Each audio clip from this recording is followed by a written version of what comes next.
Session में Vestige के जो फूड सप्लीमेंट्स हैं हम डिजीज वाइज बात करेंगे, किस किस बीमारी में जो मोस्ट कॉमनली बीमारियां। अगर मैं आप सोचे कि सारी बीमारियों में एक दिन में आप सारे कॉम्बिनेशन बता दें तो पॉसिबल नहीं है, राइट। मैंने जो मेजर कॉमन डिजीजेज हैं, सबसे ज्यादा जो कॉमन प्रॉब्लम्स हैं, उनके ऊपर मैंने ये कॉम्बिनेशन क्रिएट मतलब बनाए हैं, ऑलरेडी प्लान बुक में है, बट फिर भी एक बार ट्राई किया है कि आपको एक क्विक शॉट मिल सके। तो सबसे पहले जो सबसे मोस्ट कॉमन डिजीज है हमारे देश में, राइट, वो है हाइपरटेंशन, हाई ब्लड प्रेशर। तो थोड़ा पहले समझते हैं ब्लड प्रेशर हाई क्यों होता है, बीमारी के पीछे रीजन क्या है, फिर आपको सप्लीमेंट का कॉम्बिनेशन समझ में आएंगे। देखिए, हमारी जो ब्लड प्रेशर बढ़ने का जो सबसे प्राइमरी रीजन होता है, मेजर रीजन होता है, वो है हमारी आर्टरी, जो हमारी खून की नलियां हैं। हमारे बॉडी के अंदर ब्लड को सप्लाई करने के लिए खून की नलियां रहती हैं, राइट। आर्टरीज होती हैं और वेन्स होती हैं। तो जो हमारा लंग्स है, लंग्स से प्योर ब्लड निकलता है, ऑक्सीजनेटेड ब्लड निकलता है, और हार्ट उसे पंप करता है पूरी बॉडी के अंदर, राइट, सिर से लेकर पैर तक पूरी बॉडी में डिस्ट्रीब्यूट होता है, जिसमें ऑक्सीजन होता है, ऑक्सीजनेटेड ब्लड। ये जो ब्लड का फ्लो होता है हमारी आर्टरीज के माध्यम से होता है। और जब हम पैदा हुए थे, जब हम इस दुनिया में आए थे, तो आप ये देख रहे हैं डायग्राम में कि हमारी आर्टरीज जो है बिल्कुल क्लीन थी, इसके अंदर कुछ भी कोलेस्ट्रॉल या कुछ भी डिपोजिशन नहीं था, बिल्कुल साफ था।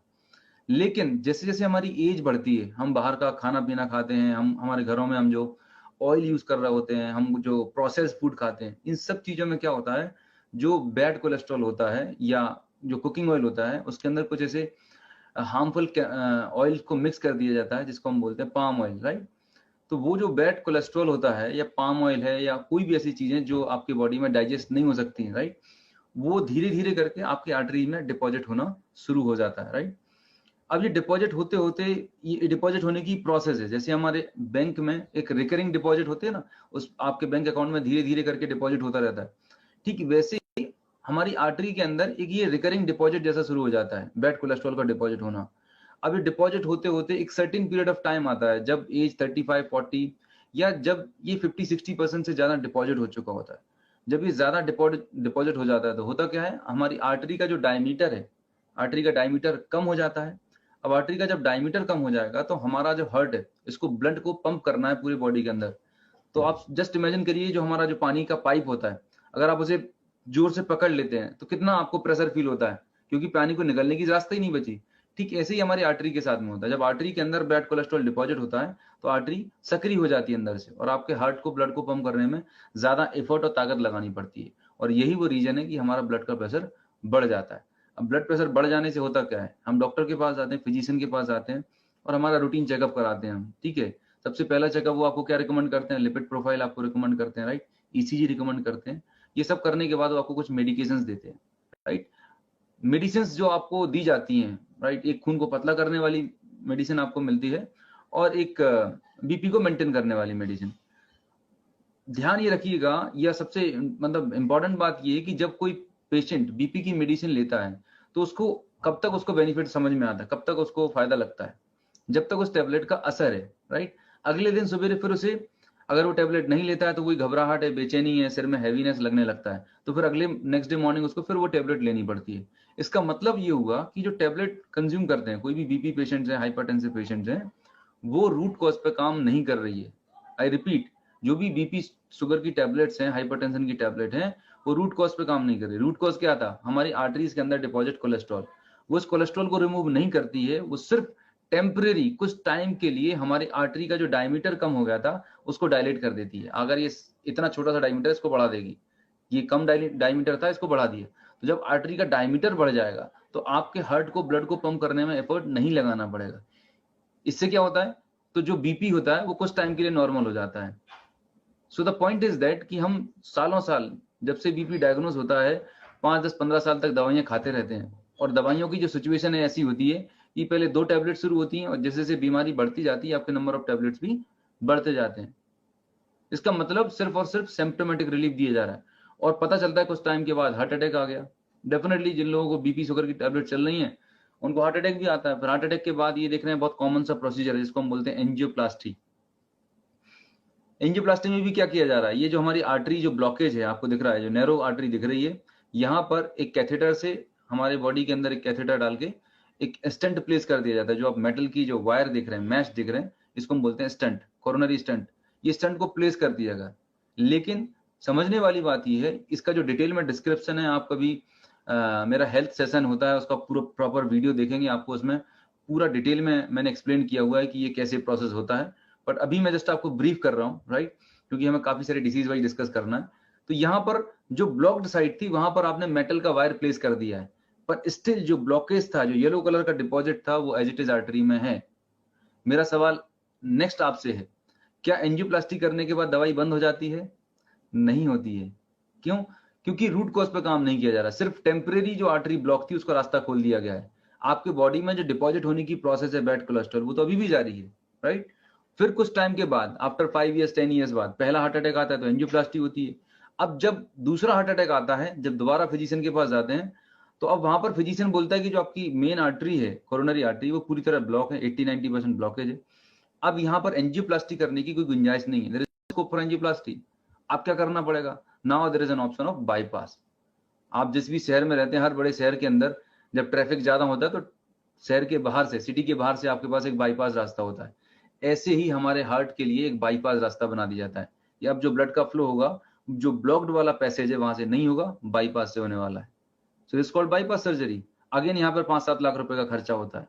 मेरा पॉइंट सिर्फ इतना सा है कि डे 1, जिस दिन से बीपी डायग्नोज हुआ और जब तक एंजियोप्लास्टी बाईपास करा लिए, दवाइयां पहले से लेके आखिरी दिन तक चल रही हैं, लाइफ टाइम मेडिसिन लेनी पड़ रही हैं, लेकिन उसके बाद भी परमानेंट आराम नहीं है। दवाइयां कम होनी चाहिए।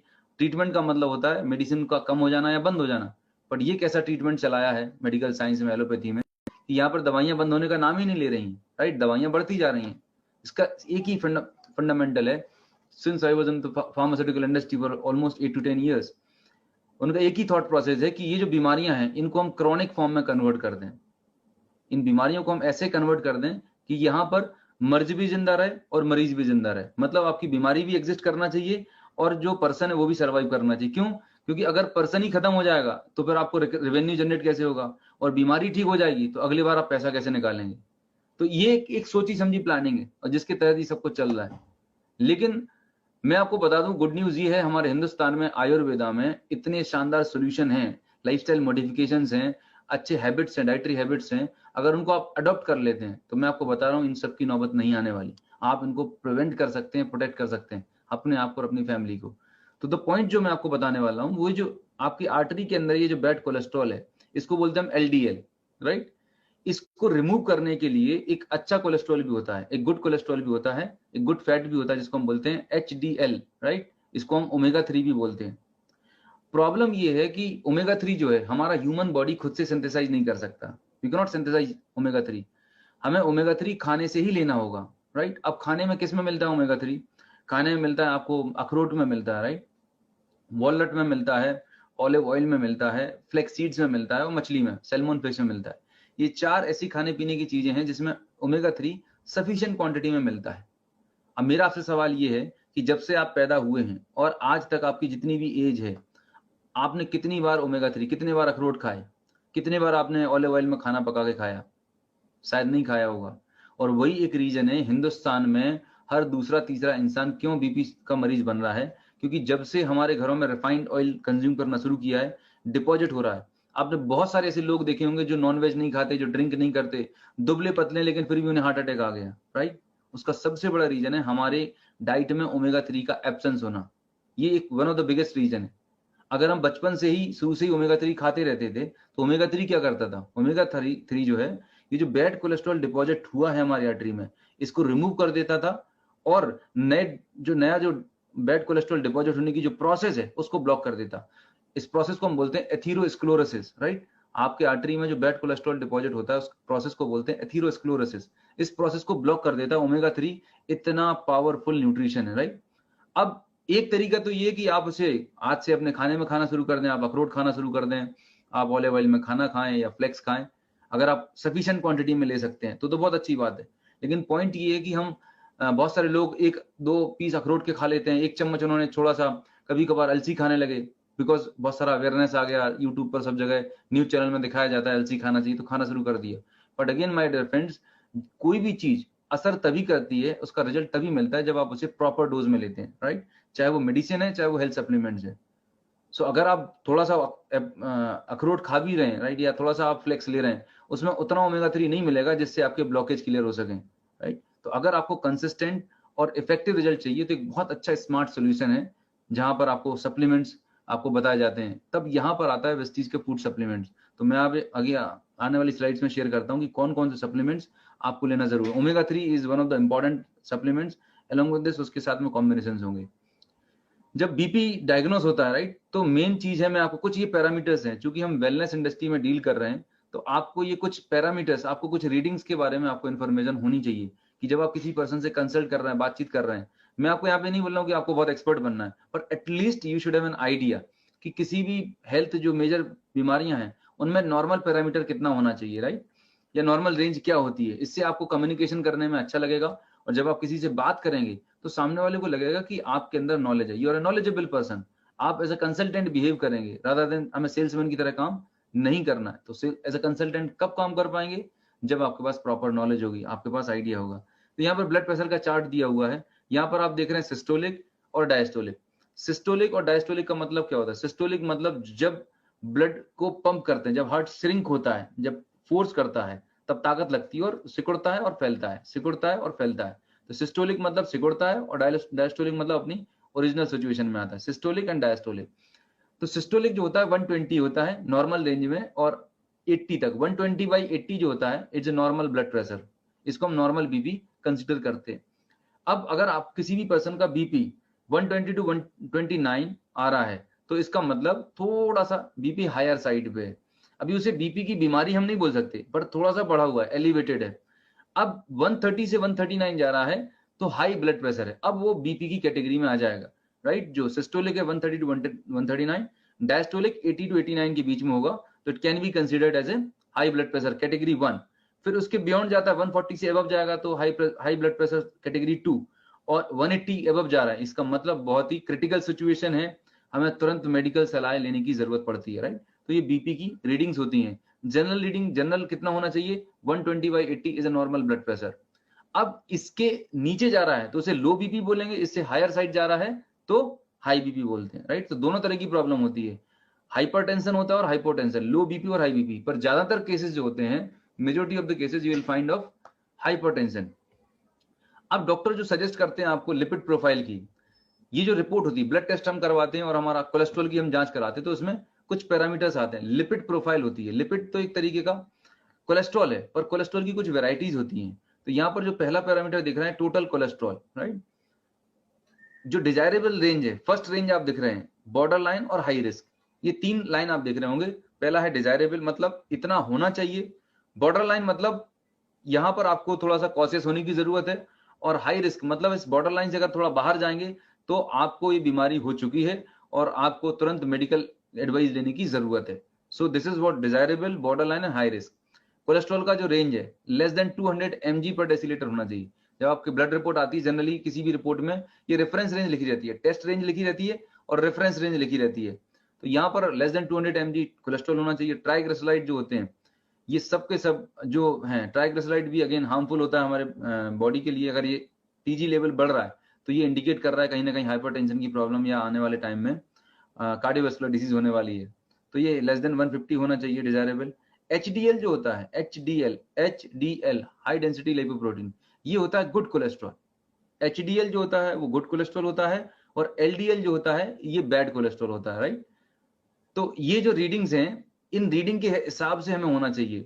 और आइडियली तो मैं आपको बोलूंगा कि एनुअली आपका एक बार कंप्लीट बॉडी चेकअप आपको कराते रहना चाहिए, जिससे आपकी बर्थडे हो सकती है या आपका एक फैमिली का कोई भी एक मंथ आप फिक्स कर लें, एनुअल डेट फिक्स कर लें, जिससे आपके पास रिकॉर्ड हो।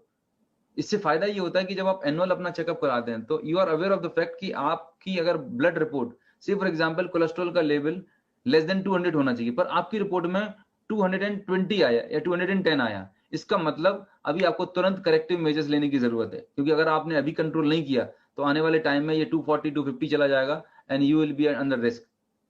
सो जब आप स्क्रीनिंग कराते रहते हैं एनुअली, तो आपको ये पैरामीटर से पता चलता है कि आपकी बॉडी की करंट सिचुएशन क्या है। और अगर कुछ भी पैरामीटर थोड़ा डिस्टर्ब हो रहा है, तुरंत अपनी लाइफस्टाइल को मॉडिफाई करके सही तरीके के सप्लीमेंट लेके अच्छा रूटीन फॉलो करके आप उस बीमारी से अपने आप को प्रोटेक्ट कर सकते हैं। सो ये कुछ बेसिक टेक्निकल पैरामीटर्स होते हैं जब हम बीपी की बात कर रहे होते हैं। नाउ बात आती है कि सर क्या कॉम्बिनेशन देना चाहिए, राइट। तो मैंने सबसे पहला कॉम्बिनेशन बनाया थंब रूल। बीपी हो, शुगर हो, थायराइड हो, मतलब मेजोरिटी ऑफ डिजीजेज में ये सप्लीमेंट्स सबसे इंपॉर्टेंट है। ओमेगा 3 होना बहुत जरूरी है। मतलब क्रेल ऑयल, फ्लेक्स ऑयल और कोकोनट ऑयल, ये मैंने लिखी है प्रायोरिटी। सबसे टॉप प्रायोरिटी पे अगर किसी को सजेस्ट करना है तो क्रेल ऑयल, सेकंड प्रायोरिटी पे देना है तो फ्लेक्स, और थर्ड प्रायोरिटी पे क्रेल ऑयल। फ्लेक्स और क्रेल में आप कुछ भी कर सकते हैं, बट अगर इन तीनों में अगर आप सबसे पूछेंगे बेस्ट क्या है सर, तो curl oil is the best. ये ओमेगा 3 का सबसे बेस्ट बायो अवेलेबल फॉर्म होता है।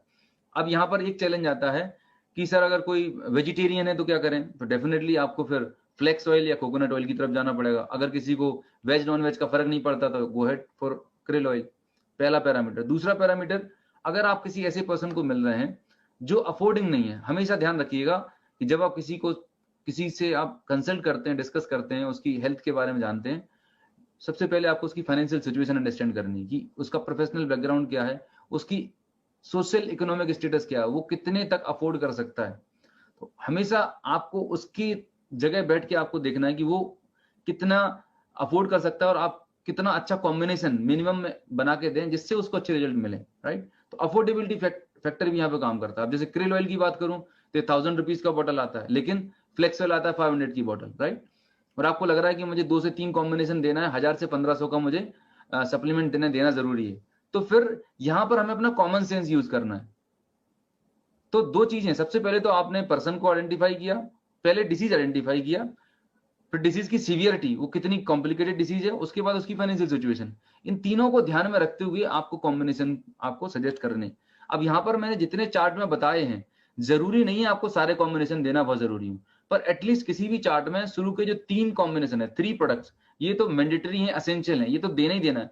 उसके बाद अगर पेशेंट अफोर्डिंग है, वो कंज्यूम करना चाहता है, लेने के लिए इंटरेस्टेड है, तो आप फिर उसमें लेटर ऑन चौथा, पांचवा, छठवां सप्लीमेंट भी आप ऐड कर सकते हैं। पर शुरू के 3 और 4 सप्लीमेंट किसी भी डिजीज में अगर आप देखेंगे चार्ट में, तो ये टॉप मोस्ट प्रायोरिटी पे देना ही देना, ये टॉप प्रायोरिटी पे। उसके बाद फिर उनको एज पर उस पेशेंट रिक्वायरमेंट, एज पर उसकी सीवियरिटी के हिसाब से आपको कॉम्बिनेशन चूज करना है। सो क्रिल, कोकोनट और फ्लेक्स, ये कोई भी एक दे सकते हैं, एक एक देना है, आफ्टर मील देना है। आयुशांति का प्रो कार्ड है, प्रो कार्ड के अंदर अर्जुन की छाल होती है, अश्वगंधा होता है, और भी काफी सारे, गार्लिक होता है, ये आपके लिपिड प्रोफाइल को मेंटेन करने में हेल्प करता है। Coenzyme Q10 again cardiac muscles के लिए बहुत एसेंशियल होता है। Spirulina again it's multivitamin, right. L arginine heart के लिए one of the best tonic माना जाता है, और ये आप एक पाउच 200 ml पानी में सुबह ब्रेकफास्ट के टाइम पे दे सकते हैं, एंड कुकिंग जो करनी है राइस ब्राइन ऑयल में। सो ये एक बेसिक कॉम्बिनेशन था। हाइपरटेंशन, जिन लोगों को बीपी हाई है। अब यहाँ पर आपको जो मैंने आपको बताया प्रायोरिटी आपको रखना है टॉप 3 सप्लीमेंट्स की, टॉप 3 to 4 सप्लीमेंट्स की। अब इसके बाद वो अफोर्डिंग है तो एलआरजिनाइन ऐड कर दें, नहीं अफोर्डिंग तो एलआरजिनाइन रहने दें, और राइस ब्राइन ऑयल तो मस्ट है। कहीं पर भी आप सप्लीमेंट कॉम्बिनेशन दे रहे हैं, rice bran oil thumb rule है, देना ही देना है, बिना इसके काम नहीं बनने वाला, बिकॉज ये एक बहुत ही एसेंशियल पार्ट है। जब तक इसे चेंज नहीं करेंगे, बीपी, शुगर, थायराइड, ओबेसिटी में आराम नहीं मिलने वाला। तो ये हमें ऐड करना है सब जगह। Now coming to the next, अगली डिसीज पे बात कर रहे हैं, टाइप 2 डिसीज, डायबिटीज टाइप 2। डायबिटीज के सिम्टम्स क्या होते हैं, ये आप डायग्राम में देख पा रहे हैं। बेसिक जो कॉमन सिम्टम्स होते हैं, 7 सिम्टम्स, मतलब इनको हॉलमार्क्स टाइप 2 डायबिटीज बोलते हैं।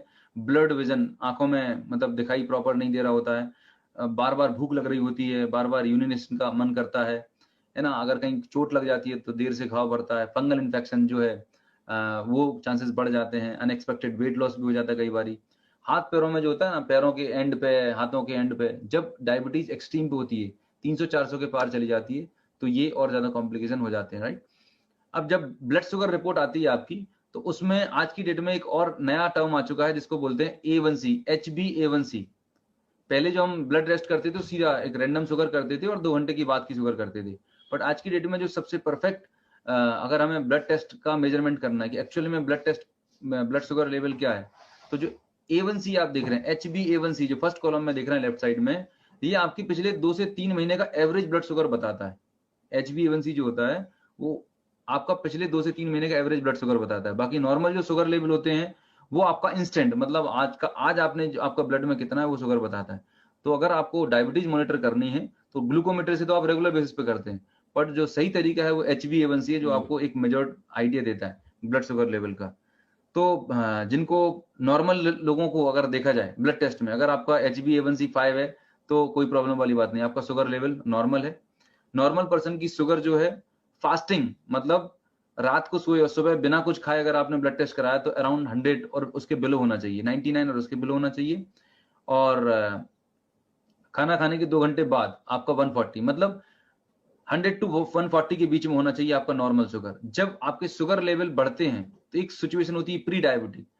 प्री डायबिटिक अगर आज की डेट में हिंदुस्तान में देखा जाए तो लाखों करोड़ों लोग प्री डायबिटिक कंडीशन में है, जो अभी दिखने में नॉर्मल लग रहे हैं, राइट। बॉडी में डायबिटीज के कोई भी सिम्टम नहीं है, कोई भी प्रॉब्लम नहीं है, सब कुछ बहुत अच्छा दिख रहा है बाहर से, लेकिन अंदर जो डेवलपमेंट है, दे आर डेवलपिंग डायबिटीज। अगर गलती से उनका ब्लड टेस्ट कर लिया जाए तो उनको प्री डायबिटीज की जो रिपोर्ट है वो प्री डायबिटीज बताएगी। तो मैं अगेन बार बार आपको यही बोल रहा हूँ कि अगर आपने ब्लड टेस्ट कराया एनुअली और आपका ब्लड शुगर 100 से 125 में निकल रहा है, राइट, या 140 टू 150 199 के, तो ये इंडिकेट कर रहा है कि बॉस आपकी बॉडी में डायबिटीज की बीमारी होने वाली है, अगर आपने अपनी लाइफस्टाइल को नहीं सुधारा, अपने खान पान को सुधारा नहीं। तो ये सबसे बढ़िया पॉइंट होता है कि आप अपनी बीमारी को रिवर्स कर सकते हैं, अपने आप को ठीक कर सकते हैं। पर चूंकि हम इस चीज को इग्नोर करते हैं, ध्यान नहीं देते हैं, और हमें तब पता चलता है जब चीजें एक्सट्रीम कंडीशन पे बिगड़ चुकी होती हैं। तो डायबिटीज जब आपका जो HbA1c है 6.5 या इससे ज्यादा निकलता है तो ये डायबिटिक कंडीशन होती है। ब्लड शुगर नॉर्मल जो फास्ट आफ्टर मील का जो होता है 200 से ज्यादा हो रहा है तो ये डायबिटिक कंडीशन हो जाती है। डायबिटीज में क्या क्या सप्लीमेंट कॉम्बिनेशन देने हैं, अगेन आपको वही जो ओमेगा 3 के लिए क्रेल, फ्लेक्स या कोकोनट ऑयल ये देना होता है एक एक आफ्टर मील। ग्लूको हेल्थ आपको बिफोर मील देना होता है एक एक सुबह शाम। नीम जो है ये बहुत इंपॉर्टेंट रोल प्ले करता है। अगर किसी की ब्लड शुगर जो है मतलब बहुत ज्यादा नहीं है, इनिशियली ये शुरुआती है, तो वहां पर आप नीम मत दीजिए। लेकिन अगर किसी का शुगर 250 300 400 है, बहुत ज्यादा शुगर है, इंसुलिन लेना पड़ रहा है, तो वहां पर आप नीम जरूर दीजिएगा, राइट। और उसके साथ में गैनोडर्मा 2 सुबह 2 शाम आफ्टर मील आपको लेने होते हैं। अब इसमें स्पिरुलिना जो होता है वो आप एक मल्टीविटामिन की तरह है, जनरल टॉनिक की तरह आप कभी भी ऐड कर सकते हैं। और again rice bran oil cooking के लिए आपको यूज करना है। ध्यान हमेशा ये रखना है कि अगर कोई पेशेंट डायबिटिक है और उनका ब्लड शुगर लेवल अचानक से कम हो जाता है, तो उनको ये ध्यान रखना चाहिए कि ये जो डोज आप दे रहे हैं, राइट, वो रेगुलर बेसिस पर अपनी शुगर को मॉनिटर करते रहें, ठीक है। रेगुलर बेसिस पे ऐसा नहीं होना चाहिए कि आपने जो डोज दिया और उनकी एलोपैथी मेडिसिन भी चल रही है तो अचानक से ब्लड शुगर कम हो जाएगा तो कॉम्प्लिकेशन ज्यादा आ जाते हैं। तो उनको बोलिएगा कि अगर आप कभी भी आपको वीकनेस और डलनेस फील होती है तो एक बार अपना ग्लूकोमीटर से चेक कर लें, और उसके हिसाब से फिर आप नीम का डोज जो है वो आप कम कर सकते हैं। शुरुआत आप अगर ज्यादा शुगर है, एक्सट्रीमली हाई शुगर है, तो एक सुबह एक शाम आप दीजिएगा। अगर बॉर्डर लाइन पर है, 200 250 है, इनिशियल लेवल पर है, तो दिन में सिर्फ एक आप नीम दे सकते हैं, राइट। तो इस तरीके से टाइप 2 डायबिटीज के लिए कॉम्बिनेशन काम करते हैं। प्रिवेंशन क्या है? डायबिटिक को प्रिवेंट करने के लिए टाइप 2 के लिए सबसे इंपॉर्टेंट चीज है वो है आपका वेट। मैं आपको सच बता रहा हूं, अगर आपने किसी भी इंडिविजुअल को कोई भी हेल्थ रिलेटेड इश्यू है, अगर आपने अपना वेट कंट्रोल कर लिया, वेट आपका नॉर्मल रेंज में है, तो बीपी, शुगर, थायराइड, ओबेसिटी, तमाम सारे कॉम्प्लिकेशंस आप दूर भगा सकते हो। आपका जो वेट है ना वो बहुत इंपॉर्टेंट मायने प्ले करता है। So regular exercise, physical activity, weight management, और आपकी जो भी वेजिटेबल है, आपको फाइबरस फूड खाना है, प्रोसेस फूड जितना कम हो सके उतना लेना है, और जंक फूड है या ड्रिंक्स हैं, सॉफ्ट ड्रिंक्स हैं, स्मोकिंग है, एल्कोहल है, इनको अवॉइड करना है। So this is all about prevention of diabetes. Coming to the next disease, obesity. थोड़ा सा हम इस पे बात डालेंगे क्योंकि आज की डेट में जितनी भी कॉमन बीमारियां हैं, इन सब का जो रूट कॉज है, इन सब की जो मदर है, जननी है, वो है ओबेसिटी, मोटापा। अगर किसी भी इंडिविजुअल का वजन बढ़ रहा है, 5 10 15 किलो बढ़ रहा है, आपका वेट जो वेस्ट का साइज है 34 एंड बियॉन्ड जा रहा है, तो ये इंडिकेट कर रहा है कि आने वाले टाइम में आपको कोई ना कोई लाइफस्टाइल डिजीज होने वाली है। आने वाले टाइम में कोई ना कोई लाइफस्टाइल प्रॉब्लम होने की तैयारी कर रही है, तो इसको हमें थोड़ा सा ध्यान रखने की जरूरत है। तो वेट लॉस के लिए क्या कॉम्बिनेशन है, पूरा रेंज है, वेट लॉस का एक पैकेज है, उसमें आपको ऑलरेडी दिया हुआ है, पर कैसे कॉम्बिनेशन आपको देना ये ध्यान रखिएगा। सबसे पहला तो आपको फ्लेक्स, 2 कैप्सूल फ्लेक्स, 2 कैप्सूल वैसलिन कैप्सूल और 1 नोनी, ये पांचों कैप्सूल एक साथ सुबह खाली पेट गर्म पानी से लेना है। मैं रिपीट कर रहा हूं, वेट लॉस प्रोग्राम में कुछ भी चीज लेना है, हमेशा ध्यान रखिए कि आपको गुनगुना पानी लेना है। जितना ज्यादा आप ल्यूकवार्म वाटर रेगुलर बेसिस पे कंज्यूम करेंगे, वेट को कंट्रोल करने के लिए, वेट को कम करने के लिए एक नेचुरल उपाय है कि थ्रू आउट द डे जब भी पॉसिबल हो आप अगर ल्यूकवार्म वाटर पिएंगे तो आपका वेट कंट्रोल रहेगा, बढ़ने नहीं देगा। और वेट लॉस प्रोग्राम पर है तो ये तो बहुत हेल्प करने वाला है। तो ये सुबह आपने खाली पेट लिया। उसके बाद स्लिम टी, स्लिम टी जबरदस्त प्रोडक्ट है। इसके अंदर गार्सिनिया है, ग्रीन टी है, ग्रीन कॉफी है। जो नॉर्मल टी अगर आप लेते थे उसको रिप्लेस कर देना है स्लिम टी से 2 या 3 बार आप 200 ml गर्म पानी के साथ में अच्छी आप ले सकते हैं इसको। Then we slim shake, we slim shake का जो लेने का तरीका है, वेट लॉस में बेसिकली जो प्राइमरी हमारा जो रीजन होता है उसमें होता है कैलोरी इनटेक। जो हमारा डाइट, हम जो खाना खाते थे, वो जो एक्स्ट्रा कैलोरी हम लेते थे, कंज्यूम करते थे, उसे हमें कट करना है। एक नॉर्मल हेल्दी इंडिविजुअल को लगभग 1200 से 1500 कैलोरी का डेली डाइट होना चाहिए। अगर आप बहुत ज्यादा वर्कआउट नहीं कर रहे हैं, नॉर्मल लाइफस्टाइल है आपकी, बहुत ज्यादा हार्ड वर्क नहीं करते हैं, तो एक मेल और फीमेल के लिए 1200 से 1500 किलो कैलोरी का पर डे इंटेक होना चाहिए। बट अगर आप पर डे का अपना कंजप्शन देखते हैं, वजन क्यों बढ़ता है? क्योंकि हम एक्स्ट्रा कैलोरी कंज्यूम करते हैं, 2000, 2500, 3000 कैलोरी कंज्यूम करते हैं, और उसके बाद हम फिजिकल एक्टिविटी नहीं करते। तो वो जो एक्स्ट्रा कैलोरी होती है वो फैट के रूप में डिपॉजिट हो जाती है, और फिर उसको रिमूव करना बड़ा मुश्किल वाला काम होता है। तो वेट लॉस का सबसे जो इंपॉर्टेंट रीजन है वो है आपका कैलोरी कैलकुलेशन। अगर आपने कैलोरी इंटेक कम कर लिया और फिजिकल एक्टिविटी बढ़ा दी, आप नेचुरल तरीके से बिना किसी प्रॉब्लम के, साइड इफेक्ट के, हेल्दी तरीके से वेट लॉस कर सकते हैं। तो वी स्लिम शेक जो होता है, ये आपको अपना जो मील है उसको रिप्लेस कर देना है। ये वी स्लिम शेक अपने आप में कंप्लीट फूड की तरह काम करता है। तो रिकमेंड तो ये है कि दिन में आपके जो दो मील हैं, एक तो ब्रेकफास्ट और दूसरा डिनर, ये 2 मील है आपको रिप्लेस कर देना है वी स्लिम से। अगर चलो 2 नहीं कर पा रहे तो एटलीस्ट 1 मील आप जरूर रिप्लेस करिएगा। और बेस्ट ये है कि आप रात का डिनर स्किप कर दें और उसकी जगह वी स्लिम शेक लें। अगर आप 2 मील रिप्लेस कर सकते हैं तो इससे अच्छा कुछ हो ही नहीं सकता। तो जो डेली रूटीन होगा आपका वो क्या होगा? सुबह ब्रेकफास्ट, सुबह आप उठे, सुबह सबसे पहले शुरुआत हुई flax oil we slim noni capsule, सुबह खाली पेट गर्म पानी से ले लिया। उसके बाद वी स्लिम टी ले ली। आफ्टर दैट आपका जो ब्रेकफास्ट टाइम होता है, आपने वी स्लिम शेक लिया। लंच के टाइम पे आपका जो भी जो नॉर्मल फूड होता है, दाल चावल सब्जी रोटी जो भी होता है, वो आपने कंज्यूम कर लिया। और रात का जो डिनर था वो डिनर प्रॉपर नहीं करना, उसकी जगह आपको वी स्लिम शेक लेना होता है, राइट। एंड टॉक्सक्लीन 1-1 कैप्सूल सुबह शाम। टॉक्सक्लीन देने का लॉजिक ये कि आपके बॉडी के टॉक्सिन को रिमूव करने में हेल्प कर रहा होता है। And flax oil capsule 2 capsule जो रात को लेने होते हैं आफ्टर डिनर। तो ये है वेट लॉस का प्रोग्राम, ठीक है। किया हुआ डाइट प्लान में ऑलरेडी आपको एक्सप्लेन कर चुका हूं कि आपको क्या मील लेना है, किस तरीके से लेना है। ये वेट मैनेजमेंट का जो वी स्लिम का पीपीटी है वहां से मैंने लिया हुआ है, आप वहां से भी ले सकते हैं और यहाँ से भी आप देख सकते हैं। ये पूरा डाइट चार्ट है। लोग पूछते हैं कि सर वेट मैनेजमेंट कोर्स है, क्या डाइट चार्ट देना? आप बिल्कुल परेशान मत होइए, ये स्क्रीनशॉट है, जिस भी को आप कंसल्ट कर रहे हैं ये स्क्रीनशॉट आप शेयर कर दीजिए, आपका वेट लॉस प्रोग्राम का डाइट चार्ट हो जाएगा। क्या एक्सरसाइज करना है, वेट लॉस टिप क्या करने हैं, तो सजेस्टेड उसमें बताया कि आपको लगभग 3 से 4 लीटर पर डे पानी पीना चाहिए। और आपको refined food, process food, junk food जितना कम हो सके, कम क्या बिल्कुल अवॉइड करना चाहिए। और मतलब खाने को बार बार अच्छे चबाना चाहिए। फाइबर की इंटेक आप बढ़ा दें। अगर वेट लॉस प्रोग्राम में है तो सैलेड्स जो होती है, सलाद, उसको आप जितना ज्यादा कंज्यूम कर सकते हो उतना बढ़िया है। तो ये बेसिक टिप्स हैं जो ऑलरेडी आपके प्रेजेंटेशन में रहेंगी। अगली जो हेल्थ रिलेटेड प्रॉब्लम आती है, थायराइड, राइट। थायराइड में भी 2 तरह की बीमारियां होती हैं। थायराइड हमारे नेक के अंदर, गले के पास एक बटरफ्लाई शेप ग्लैंड होती है, और इसमें से काफी सारे हार्मोन प्रोड्यूस होते हैं, T3, T4, TSH। Excuse me.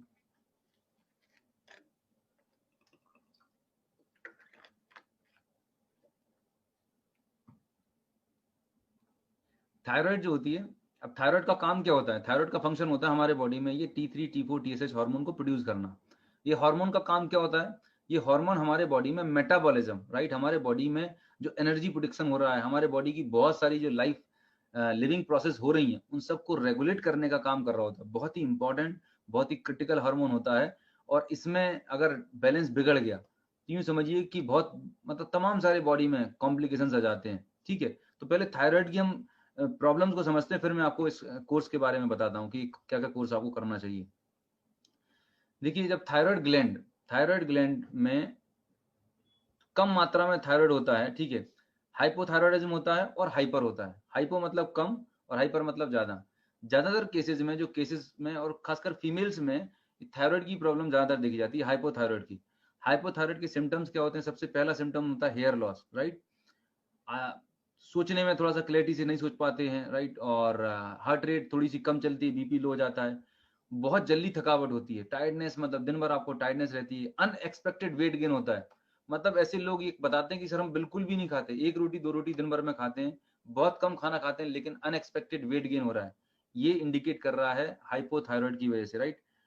Puffiness रहेगी, स्किन में आपको बहुत ज्यादा ठंडा लगेगा, बहुत ज्यादा एक्सट्रीमली ठंडा लगता है, पफीनेस रहती है आपकी स्किन में, राइट। डिप्रेशन रहता है, मूड स्विंग रहता है, एंड वुमेन्स में मतलब इरेगुलर मेंस्ट्रुअल पीरियड्स होने लगते हैं, कॉन्स्टिपेशन होता है। कुल मिला के हाइपोथायराइड की वजह से पूरा का पूरा बॉडी बहुत बुरी तरीके से अफेक्टेड होता है, मतलब बहुत कॉम्प्लिकेशंस होते हैं। कुल मिला के लाइफ जो एक अच्छी हेल्दी हैप्पी लाइफ लीड करना चाहिए वो नहीं हो पाती है, मतलब वो उनको कुछ ना कुछ आए दिन कुछ ना कुछ बॉडी में बना ही रहता है। तो हाइपोथायराइडिज्म जो है ना, ये एक थायराइड ग्लैंड की इनएक्टिविटी की वजह से, प्रॉपर फंक्शन नहीं कर रही होती, उसकी वजह से होती है। वहीं पर अगर हाइपर की बात करते हैं, हाइपोथायराइडिज्म में वेट बढ़ता है, राइट। और हाइपर मतलब जब ज्यादा एक्टिव होती है, ओवर एक्टिव होती है थायराइड, तो वेट लॉस होता है, मतलब इंसान बिल्कुल दुबला पतला हो जाएगा, सूख जाएगा, और बहुत ज्यादा गर्मी लगेगी, राइट। सांस तेजी से आएगी, है ना, और तमाम सारे कॉम्प्लिकेशंस होंगे जो आपको दिख रहा है। मेजोरिटी में आज बात तो करने वाला हूँ वो हाइपोथायराइडिज्म पे बात करने वाला हूँ। जो हम कॉम्बिनेशन बात करेंगे वो हाइपोथायराइडिज्म पे बात करेंगे।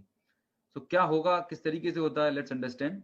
जब आपकी थायराइड की रिपोर्ट आती है किसी भी पेशेंट की, जब ऐसे कोई सिम्टम्स होते हैं, डॉक्टर सजेस्ट करता है थायराइड रिपोर्ट, तो इस तरीके से रिपोर्ट आती है। एक होता है TSH, thyroid stimulating hormone, T3 free, T3 free, T4, और ये अदर चीजें भी रहती हैं। ये इनकी स्टैंडर्ड रेंज है, राइट। TSH कितना होना चाहिए, राइट, T4 कितना होना चाहिए, T3 क्या होना चाहिए। लेकिन अगेन ये थोड़ी सी कॉम्प्लिकेटेड डिसीज है, थायराइड जो है ना एक कॉम्प्लिकेटेड डिसीज है। यहाँ पर एक चार्ट बता रहा हूँ जिससे आपको समझने में बहुत आसानी होगी, ठीक है। ये चार्ट देखिएगा, अगर आपकी ब्लड रिपोर्ट में, अगर किसी की ब्लड रिपोर्ट है, उस ब्लड रिपोर्ट में टीएसएच का लेवल बढ़ा हुआ है और T4 का लेवल कम है, तो वो हाइपोथायराइडिज्म है। बहुत स्मार्ट तरीका है। कैसे पता करें, रिपोर्ट में तमाम तरह की पैरामीटर्स आते हैं, रिपोर्ट तो रिजल्ट आ गया, पर उसको इंटरप्रिटेट कैसे करें कि प्रॉब्लम क्या है। तो ये बहुत सिंपल सा चार्ट है ध्यान रखने के लिए, कि अगर हाई लेवल ऑफ TSH है और लो लेवल ऑफ T4 है, तो वो हाइपोथायराइडिज्म है। और इसका जस्ट अपोजिट होता है, अगर लो लेवल TSH है और हाई लेवल T4 है, ठीक है, तो हाइपरथायराइडिज्म होता है। यहाँ पर ये भी रेंज दी हुई है TSH के लेवल्स, मतलब हाइपोथायराइडिज्म होता है। हाइपोथायराइडिज्म में TSH का लेवल बढ़ जाता है, थायराइड स्टिमुलेटिंग हार्मोन का लेवल बढ़ जाता है, और हाइपरथायराइडिज्म में TSH का लेवल कम हो जाता है। ये थोड़ा टेक्निकल टर्म्स हैं, बहुत ज्यादा डिटेल में मत जाइएगा, जितना आपको समझ में आ रहा है आप समझ लीजिएगा, इसको दोबारा आप देखेंगे तो आपको समझ में आ जाएगा, राइट। अगेन मैंने आपको बताया कि थायराइड जो बीमारी है थोड़ी सी कॉम्प्लिकेटेड है, राइट। इसमें तमाम सारे क्लासिफिकेशन होते हैं, बट ये मोटा मोटी दो चीजों को आप जान लीजिए, TSH का लेवल और T4 का लेवल। इससे आप जज कर सकते हैं कि आपको अब आप किस कैटेगरी में आ रहे हैं, हाइपर में आ रहे हैं, हाइपो में भी आ रहे हैं, और अगर हाइपो भी है तो उसमें प्राइमरी होता है, सेकेंडरी होता है। सो डोंट गो उतने डिटेल में जाने की जरूरत नहीं है। कॉम्बिनेशन क्या लेने हैं ये आप समझ लीजिएगा। कोकोनट ऑयल बहुत ही इफेक्टिव होता है। कोकोनट ऑयल जो again it's form of omega 3, noni, है ना, एंड गैनोडर्मा 2 सुबह 2 शाम after meal, sea buckthorn, vital complex. Again thyroid के लिए एंटीऑक्सीडेंट्स लेना बहुत जरूरी है। कैल्शियम का लेवल कम होता है, जिन लोगों को थायराइड की प्रॉब्लम होती है उनके सीरम में कैल्शियम और विटामिन D3 का लेवल कम होता है, तो कैल्शियम बहुत अच्छे रिजल्ट्स प्रोड्यूस कर रहा होता है। इसके साथ में जो लेडीज लोगों की बात कर रहा हूँ, वुमेन्स में, अगर कुछ हार्मोनल डिस्टर्बेंस है, राइट, अगर आपको हार्मोनल डिस्टर्बेंस आ रहा है और कुछ भी ऐसे गायनेकोलॉजिकल प्रॉब्लम है अलॉन्ग विद थायराइड, तो उसके साथ में आप शतावरी मैक्स आप जरूर ऐड करिएगा। ये आपकी पूरी मतलब बायोलॉजिकल साइकिल को, हार्मोनल साइकिल को मेंटेन करने में हेल्प करेगा। मतलब it's a queen of herbs बोला जाता है, और महिलाओं के लिए मतलब shatavari is one of the best herb, एक सबसे बढ़िया आयुर्वेदिक चीज अवेलेबल है, जो आप लॉन्ग टर्म ले सकते हैं, थ्रू आउट द लाइफ ले सकते हैं, इसकी कोई प्रॉब्लम नहीं है, कोई साइड इफेक्ट नहीं है, right. Rice bran oil again it's mandatory, हमें लेना ही लेना होता है। तो ये हमने बात करी हाइपोथायराइड की, थायराइड की वेरियस सिम्टम्स हमने बात करी। अब हम बात करते हैं आर्थराइटिस के बारे में। आर्थराइटिस मतलब जोड़ों का दर्द। दोस्तों दो तरह की आर्थराइटिस होती है, एक होती है ऑस्टियो आर्थराइटिस जो आपको यहाँ पर दिखाई दे रहा है। ऑस्टियो आर्थराइटिस जो होता है वो हमारे बॉडी के बड़े जॉइंट्स में होता है, मतलब जो पैरों के जॉइंट्स हैं, एंकल जॉइंट्स हैं, वहां पर होता है ऑस्टियो आर्थराइटिस। एक दूसरी बीमारी होती है जिसको बोलते हैं हम रीमेटॉइड आर्थराइटिस। रीमेटॉइड आर्थराइटिस जो होता है वो एक ऑटो इम्यून डिसऑर्डर है, उसका कोई इलाज नहीं है, मैं आपको बता दूं। रिमेटेड आर्थराइटिस जो आपने देखा होगा, लोगों की जो उंगलियां हैं, ये छोटे छोटे एंड्स हैं, ये बेंड होने लगते हैं, राइट, और इनमें बहुत ज्यादा दर्द होता है, बहुत तकलीफ होती है, वो रिमेटेड आर्थराइटिस होता है, राइट। आप कंफ्यूज मत होइएगा, आर्थराइटिस दो तरीके की होती है। एक होती है ऑस्टियो आर्थराइटिस जो आपके बॉडी के बड़े जॉइंट्स में होती है, बड़े जॉइंट्स में होती है वो ऑस्टियो आर्थराइटिस। जो छोटे जॉइंट्स में जनरली जो आपकी पैर की हाथों की उंगलियों में होती है उसको हम बोलते हैं रिमेटॉइड आर्थराइटिस। रिमेटॉइड आर्थराइटिस का कहीं पर भी कोई इलाज नहीं है, ये एक ऑटो इम्यून डिसीज है। ऑटो इम्यून का मतलब ये होता है कि जब हमारा इम्यून सिस्टम हमारे ही अगेंस्ट में, आपकी बॉडी आपके अगेंस्ट में ही कुछ एंटीबॉडीज बनाने लगती है, आपकी बॉडी को डैमेज करने लगती है, तब ये रिमेटॉइड आर्थराइटिस होती है। बहुत पेनफुल सिचुएशन होती है, इसको सिर्फ मेंटेन किया जा सकता है, इसको कंट्रोल कर सकते हैं, पर कोई क्योर नहीं है आज की डेट में रिमेटॉइड आर्थराइटिस की। मेडिकल रिसर्च जारी है, बट हाँ उसमें इम्यूनोसप्रेसिव ड्रग्स दिए जाते हैं। तो मैं जो आपसे बात कर रहा हूँ वो मेजरली जोड़ों में दर्द, कमर में दर्द, हिप जॉइंट या बड़े जोड़ों में दर्द जो रहता है मेजर जॉइंट्स में, वहां होता है ऑस्टियोआर्थराइटिस।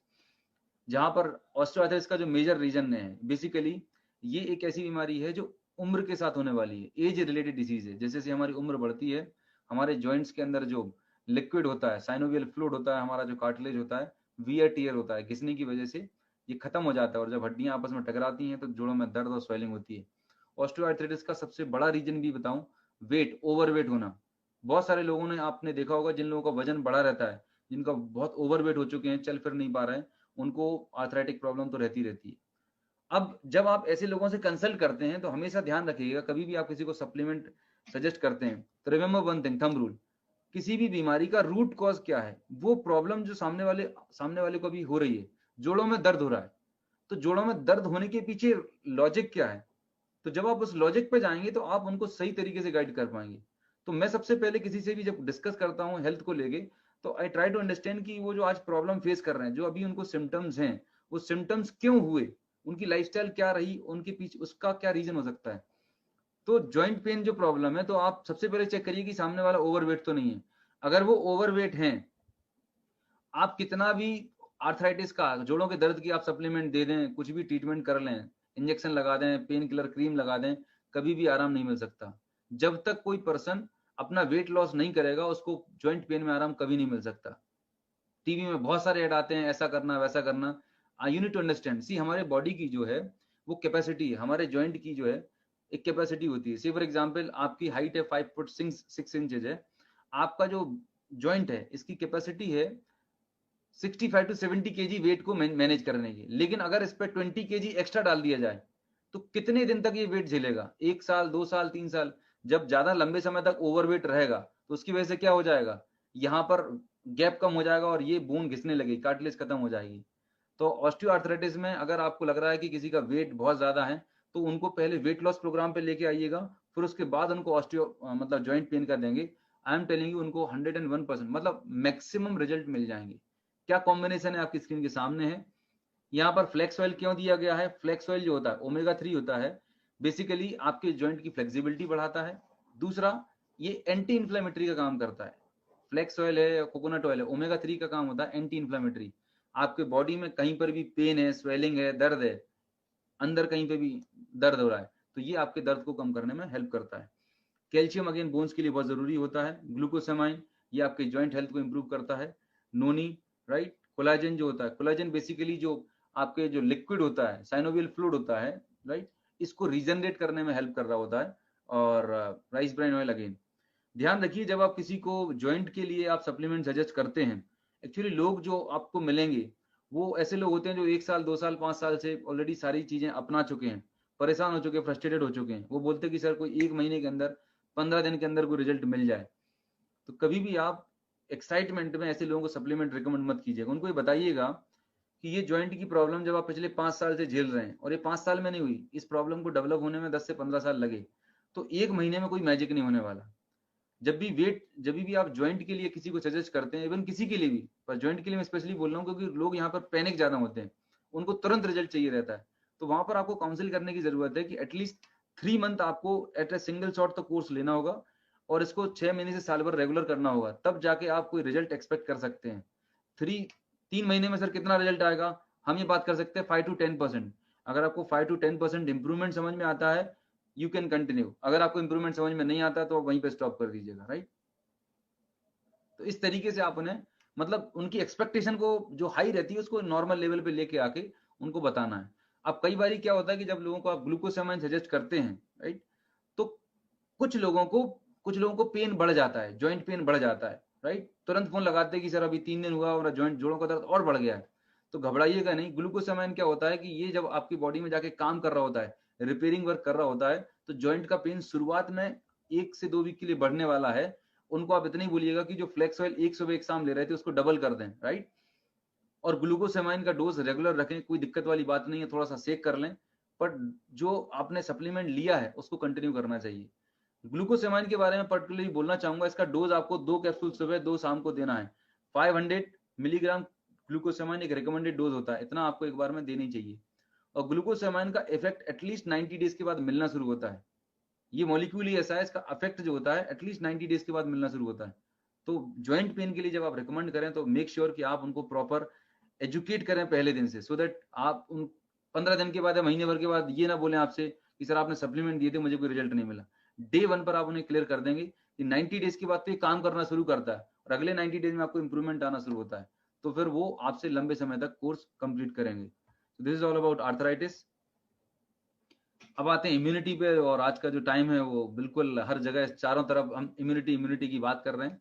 तो उन लोगों के लिए जिनका वीक इम्यून सिस्टम है या जो लोग अपना इम्यून सिस्टम स्ट्रॉन्ग रखना चाहते हैं, मेंटेन करना चाहते हैं, उनके लिए वेस्टीज के पास जबरदस्त रेंज है इम्यूनिटी की। Noni is one of the best product for immunity. Empty stomach लेना होता है, रिमेंबर थंब रूल, नोनी को हमेशा खाली पेट लिया जाता है, नोनी को हमेशा एम्प्टी स्टमक लिया जाता है। उसके बाद कोलेस्ट्रॉम जो है 2 सुबह 2 शाम आपको लेने होते हैं आफ्टर मील। स्पिरुलिना 1 सुबह शाम। करक्यूमिन, करक्यूमिन मतलब हल्दी, इम्यूनिटी के लिए बेस्ट टॉनिक है, राइट। एंड सीबकथोन। रेस्पोकेयर, रेस्पोकेयर जो है अगर आपको गले में खराश है, खांसी हो रही है ना, जुकाम हो रहा है, रेस्पिरेशन से रिलेटेड अगर कुछ प्रॉब्लम है, ऑलरेडी दमे की प्रॉब्लम है, कुछ भी प्रॉब्लम है, तो सारा का सारा कोर्स रहेगा उसमें रेस्पोकेयर आप जरूर ऐड कर दीजिए। सर्दी जुकाम खांसी कफ कोल्ड कुछ भी है, Respocare is just amazing product. Dose जो रखिएगा ध्यान रखिएगा 2 सुबह 2 शाम दीजिएगा अगर आप 18 ईयर अबव को दे रहे हैं। अगर 12 साल से 18 साल है, बच्चे हैं, मतलब टीनेजर है, तो उनको 1 सुबह शाम कर दीजिए। लेकिन 20 ईयर एंड अबव है तो जो मैंने आपको डोज रिकमेंड किया है ये डोज आप चलने दीजिएगा, राइट। और प्रोटीन पाउडर अगेन हमारे एंटीबॉडीज बनाने में हेल्प करता है, इम्यून सिस्टम के लिए जरूरी है, तो पूरी फैमिली ये इम्यूनिटी बूस्ट करने का आप कोर्स कंप्लीट कर सकते हैं। Coming to the digestive problems, हमारे जो डाइजेशन से रिलेटेड जो प्रॉब्लम होती है, गैस, एसिडिटी, कॉन्स्टिपेशन, राइट, खट्टी डकार आना, सीने में जलन होना, इस सब प्रॉब्लम्स के लिए हाई ऑर्डर नोनी आपके लिए फंडामेंटल प्रोडक्ट है, फाउंडेशन प्रोडक्ट है। टॉक्सक्लीन जो है, टॉक्सक्लीन बहुत ही इंपॉर्टेंट है। टॉक्सक्लीन में बेसिकली 3 इंग्रेडिएंट होते हैं, त्रिफला होता है इसके अंदर, और एक बहुत ही आयुर्वेदिक इंग्रेडिएंट होता है इसमें बोलते हैं स्वर्णपत्री। स्वर्णपत्री बेसिकली आपके डाइजेस्टिव सिस्टम को रेगुलेट करने का काम कर रही होती है, राइट। तो टॉक्सक्लीन डाइजेशन से रिलेटेड कुछ भी चीज, कुछ भी प्रॉब्लम है, इट्स थंब रूल, ये देना ही देना होता है, ठीक है। तो 1 सुबह 1 शाम, ये मेरा फेवरेट प्रोडक्ट है। लीवर हेल्थ, अगेन डाइजेशन में आपका इंटेस्टाइन, लीवर, ये सब इंटरकनेक्टेड रहते हैं। तो कई बार हमारा आपका लीवर अगर प्रॉपर काम नहीं कर रहा होता तो भी डाइजेशन से रिलेटेड प्रॉब्लम रहती है।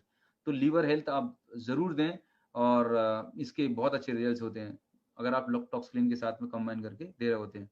एलोवेरा डाइजेशन के लिए वेल एस्टैब्लिश प्रोडक्ट है, 2 सुबह 2 शाम एलोवेरा आप दे सकते हैं। कॉम्बीबायोटिक, इसके अंदर हमारे स्टमक के, हमारे इंटेस्टाइन में कुछ अच्छे बैक्टीरियाज होते हैं, राइट, जिनको हम बोलते हैं प्रोबायोटिक्स। ये हमारे गट हेल्थ को मेंटेन करने के लिए, हमारे इंटेस्टाइन की हेल्थ को अच्छा रखने के लिए बहुत जरूरी है। और जो भी आप खाते हैं उनसे जो इंपॉर्टेंट न्यूट्रिशन है उसको एब्जॉर्ब करने में भी ये हेल्प कर रहे होते हैं। तो वेस्टीज का बहुत ही अल्टीमेट प्रोडक्ट है कॉम्बीबायोटिक्स। इसको 1 सुबह 1 शाम आप ले सकते हैं जिनको डाइजेशन से रिलेटेड कुछ भी प्रॉब्लम है। तो ये कॉम्बिनेशन है, किसी को भी सेंट्रल गवर्नमेंट पेट से संबंधित कोई भी प्रॉब्लम आपको दिख रही है, इनके लिए आप ये प्रोडक्ट दें, फिनोमिनल रिजल्ट्स आपको मिलने वाले हैं। कुछ चेंजेस करने होंगे, कुछ डाइटरी मॉडिफिकेशंस करने होते हैं। सबसे पहला, अगर किसी को डाइजेशन से रिलेटेड प्रॉब्लम है, मेक श्योर वो अपनी डाइट में फाइबर इंटेक बढ़ा दे। दूसरा, स्पाइसी फूड जो खाना खा रहे होते हैं उसे खाना कम कर दे। तीसरा, खाने के बीच में, जब हम खाना खाते हैं, खाने के बीच में पानी बिल्कुल नहीं पीना, या तो खाना खाने के 40 मिनट बिफोर या 40 मिनट आफ्टर। लोग यही छोटी छोटी गलतियां कर रहे होते हैं, खाना भी खा रहे हैं साथ में पानी पी रहे हैं, और अगर आप ऐसा कर रहे हैं तो कभी भी आपका डाइजेशन ठीक नहीं रहने वाला, हमेशा आपको डाइजेशन की प्रॉब्लम रहेगी। तो ये छोटी सी कुछ हैबिट्स हैं, इनको अगर सुधार लेंगे तो आपकी डाइजेशन सिस्टम अच्छा हो सकता है। You can maintain a good digestive system. Now coming to the skin problems, right. Skin problems, ये अगेन एक ऐसी चीज है जिसके लिए हम कंसर्न रहते हैं, वरीड रहते हैं। और मैं यहाँ पर जो प्राइमरीली बात कर रहा हूँ एक्ने की, पिंपल्स की, है, और नीचे चार्ट में और आपको मैंने कुछ लिखा हुआ है, उनको भी आप देख सकते हैं। स्किन के लिए सबसे बड़ा, स्किन जो प्रॉब्लम होती है वो हमारे इंटरनल इंपॉर्टेंट होती है। ब्लड में अगर इंप्यूरिटीज इकट्ठी हो जाती हैं, ब्लड में अगर आपके टॉक्सिन्स इकट्ठे हो जाते हैं उसकी वजह से, और तीसरा रीजन हो सकता है हार्मोनल, राइट। तो एक तो होते हैं ब्लड की इंप्यूरिटीज की वजह से, दूसरा स्ट्रेस है, लाइफस्टाइल है, और तीसरा होता है हार्मोनल चैलेंज की वजह से स्किन में प्रॉब्लम्स आती हैं। तो आपको क्या क्या प्रोडक्ट लेना है, नोनी अगेन ये आप लेना होगा। नीम जो है, ध्यान रखिएगा, स्किन से रिलेटेड कोई भी प्रॉब्लम है, नीम को आयुर्वेदा में मतलब स्किन के लिए one of the best remedy माना गया है, और हमारे यहाँ मतलब कई सालों, हजारों साल से हम आयुर्वेद में नीम को यूज करते आए हैं स्किन प्रॉब्लम्स के लिए। नीम एंटी बैक्टीरियल है, एंटीबायोटिक है, नीम इज फिनोमिनल प्रोडक्ट। तो नीम जो कैप्सूल आता है वेस्टीज का, बहुत ही, नीम की जो निबोली होती है उससे ऑयल निकाल के तैयार किया जाता है। तो नीम को आपको एक कैप्सूल सुबह शाम लेना होता है।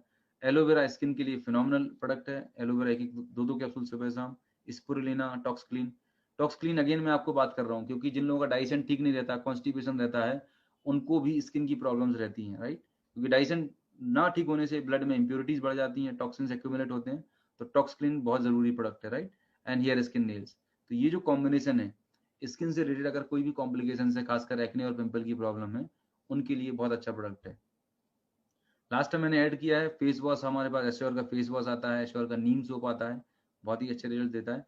अगर किसी को डेंड्रफ की प्रॉब्लम है, राइट, डेंड्रफ की प्रॉब्लम है अगर हेयर में, तो जो नीम कैप्सूल आता है उस कैप्सूल को पंक्चर करिएगा, उससे ऑयल को निकाल के कोकोनट ऑयल के साथ मिक्स करके हेयर में मसाज करना है, स्कैल्प पे मसाज करना है। और कई बार मतलब फंगल इन्फेक्शन भी हो जाता है स्कैल्प पे। तो ये नीम जो है, आप अगर आपकी स्किन में कहीं पे भी लोकल इन्फेक्शन है, एक्जिमा हो रहा है या सोरियासिस है, तो वहां पर आप नीम कैप्सूल को पंक्चर करके उस ऑयल को डायरेक्ट अप्लाई कर सकते हैं अफेक्टेड एरिया में। बहुत अच्छे आपको रिजल्ट मिलने वाले हैं। So this is about skin problems. Now coming to the hair fall, hair problem होती है तो यहाँ पर नोनी आप एक प्रोडक्ट है जो आप दे सकते हैं, एलोवेरा 200 में 200 में स्पुरुलिना। हेयर फॉल का जो मेजर रीजन है, मैं हमेशा प्लान में बताता हूँ, वो है प्रोटीन डेफिशिएंसी। तो जब भी अगर किसी को हेयर फॉल है, 90% केसेस में प्रोटीन डेफिशिएंसी होती है। तो वहां पर आपको प्रोटीन पाउडर जो हमारा आता है, प्योर प्रोटीन सप्लीमेंट लेना बहुत जरूरी है। Along with hair skin nails, flax है, कोकोनट ऑयल है, ओमेगा 3 हमारे हेयर्स की ग्रोथ के लिए। अगर बाल आपके ब्राउन हैं, डल हैं, है ना, और मतलब बालों में जान नहीं है, तो वहां पर फ्लेक्स ऑयल या कोकोनट ऑयल उनको स्ट्रेंथ प्रोवाइड करते हैं। सो ये आपके लिए एक हेयर फॉल के लिए, मेल फीमेल किसी को भी हो रहा हो, तो ये कॉम्बिनेशन आप यूज कर सकते हैं। साथ में जो भी शैम्पू एंड कंडीशनर हैं जो रेगुलर आप यूज करते हैं, उनको आप यूज कर सकते हैं। नेक्स्ट है गायनेकोलॉजिकल प्रॉब्लम्स। जो वुमेन हेल्थ की मैं बात करूं, महिलाओं के स्वास्थ्य की बात मैं करूं, और महिलाएं हमारे घर की बैकबोन है। और बहुत सारी टाइम पे इंडिया में देखा जाता है कि घर में जो लेडीज होती हैं वो कई बार अपनी हेल्थ को इग्नोर करते हैं, राइट। वो सबका ख्याल रखती हैं लेकिन वो अपना ख्याल नहीं रख पाती। और अगर वो ही ठीक नहीं रहेंगी तो हमारा घर का मतलब कैसे ठीक रह पाएगा। तो वुमेन हेल्थ को टेक केयर करने के लिए यहाँ पर कुछ फंडामेंटल प्रोडक्ट्स हैं जो मैंने आपको शेयर किए हैं। नोनी अगेन, नोनी को देने का जो मैं आपको एक तरीका बता रहा हूँ, जनरली ट्रेनिंग्स में भी आपने सुना होगा, आपको 7 डेज में 5 डेज नोनी लेना होता है, 2 दिन आपको ऑफ रखना है, 5 डेज ऑन 2 डेज ऑफ। नोनी लेने का तरीका ये है कि नोनी को 5 दिन लेना है, 2 दिन ऑफ दे देना है, फिर 5 दिन लेना है, 2 दिन ऑफ दे देना है। थ्रू आउट किसी भी कोर्स में आप अगर हम नोनी देखते हैं, नोनी को पहली बात तो खाली पेट लिया जाता है, एम्प्टी स्टमक सुबह और शाम को खाना खाने से पहले, और 5 डेज इन ए वीक लेना चाहिए और 2 दिन का ऑफ देना चाहिए। फिर ये फ्लेक्स एंड कोकोनट ऑयल है। फ्लेक्स ऑयल जो होता है ओमेगा 3 होता है, महिलाओं में, वुमेन्स में हार्मोनल बैलेंस को रेगुलेट करने में बहुत हेल्प कर रहा होता है, इसलिए ओमेगा 3 बहुत जरूरी है। गैनोडर्मा, शतावरी मैक्स में ऑलरेडी आपको बता चुका हूँ, वुमेन हेल्थ के लिए अमृत है शतावरी प्रोडक्ट। तो कहीं पे भी गायनेकोलॉजिकल प्रॉब्लम आप देखते हैं, आंख बंद करके शतावरी मैक्स आप यूज कर सकते हैं। Then spirulina, iron, folic, calcium and protein powder, ये सब वो प्रोडक्ट्स हैं जो अच्छी हेल्थ मेंटेन करने के लिए वुमेन्स को लेने चाहिए। अब होगा क्या ऐसा कि सर क्या सारे के सारे हम एक साथ ले लें? अगर आप अफोर्ड कर सकते हैं तो डेफिनेटली आप एक साथ ले लीजिए। अगर नहीं कर पा रहे हैं तो आप ऐसा भी कर सकते हैं कि शुरू के 3 से 4 सप्लीमेंट्स आपने 3 महीने कंटिन्यू कर लिए, फिर बाद वाले 3 सप्लीमेंट्स आपने अगले 2 महीने कर लिए। फिर ऐसा करके भी आप कॉम्बिनेशन ले सकते हैं, जिससे आपके बॉडी को ओवरऑल न्यूट्रिशन मिलना शुरू हो जाएगा। एक बार में आपने 4 सप्लीमेंट ले लिए, फिर अगले महीने आपने 4 ले लिए, फिर अगले महीने ऊपर वाले 4। इस तरीके से आप अपने बॉडी को स्विच करके, मिक्स एंड मैच करके भी सारा न्यूट्रिशन प्रोवाइड कर सकते हैं। अगर आप अफोर्ड नहीं कर सकते, आपके पास अगर ऐसा कोई फाइनेंशियल क्राइसिस है आपके क्लाइंट के पास, प्रोस्पेक्ट के पास में, तो आप उनको सजेस्ट कर सकते हैं, राइट। पर कुछ तो ऐसे प्रोडक्ट हैं जो फंडामेंटल हैं, तो जो टॉप 3 प्रोडक्ट बताए, टॉप 4 प्रोडक्ट बताएं, ये तो एसेंशियल प्रोडक्ट्स हैं, इनको तो लेना ही लेना है। उसके बाद के प्रोडक्ट्स में आप प्लस माइनस कर सकते हैं एज पर रिक्वायरमेंट। अब ये जो कॉम्बिनेशन है, राइट, ये कॉम्बिनेशन कहाँ कहाँ पे काम करने वाला है, तो मैंने यहाँ पर राइट हैंड साइड पे चार्ट दिया हुआ है। इरेगुलर मेंस्ट्रुअल साइकिल है, पीसीओडी है, ओवेरियन सिस्ट है, ब्रेस्ट में सिस्ट है, राइट, वीकनेस है, टाइटनेस है, कई बार वुमेन्स को कंसीव करने में प्रॉब्लम हो रहा होता है, उन सारी की सारी जगह यही कॉम्बिनेशन काम करने वाला है, राइट। अगर यूटीआई इन्फेक्शन है, वुमेन्स में बहुत सारा कॉम्प्लिकेशंस होते हैं, यूरिनरी ट्रैक्ट इन्फेक्शन होता है, तो उनके लिए वेस्टीज में बहुत ही बढ़िया प्रोडक्ट है, क्रैनबेरी करके प्रोडक्ट आता है। क्रैनबेरी को आप एक सुबह एक शाम यूटिलाइज कर सकते हैं। ये जो सप्लीमेंट्स हैं इनके साथ में टॉप 4 सप्लीमेंट, उसके साथ में ये क्रैनबेरी कंबाइन कर देंगे तो यूटीआई में भी बहुत अच्छे रिजल्ट्स मिलने वाले हैं। Now coming to the kids health, ये हम सब की बात कर रहे हैं, हमने पहले एडल्ट्स की बात कर ली, हमने लेडीज लोगों की बात कर ली, तो हमारे घर के छोटे बच्चे कैसे रह जाएंगे। तो किड्स के लिए वेस्टीज में अभी बहुत ज्यादा रेंज नहीं, आने वाले टाइम में हम वो रेंज लेके आएंगे, पर बच्चे अगर 1 साल से लेके 2-3 साल और 12 साल, जनरली क्रेल ऑयल जो होता है बच्चे के ब्रेन डेवलपमेंट के लिए ओमेगा 3 बहुत एसेंशियल होता है, राइट, उसमें डीएचए ईपी होता है, तो क्रेल ऑयल आप दे सकते हैं 3 साल से 12 साल के बच्चों के लिए। अब क्रेल ऑयल जो होता है वो कैप्सूल फॉर्म में होता है, छोटे बच्चे उसको इंजेस्ट नहीं कर पा रहे होते हैं, तो आपके पास एक ऑप्शन होता है, क्रेल ऑयल को आप पंक्चर करें, सुई से या पिन से आप पंक्चर करें, और जो आप खाना खिलाते हैं या चम्मच में किसी भी चीज के मिक्स करके आप उसे खिला सकते हैं, कंज्यूम करा सकते हैं क्रेल ऑयल को।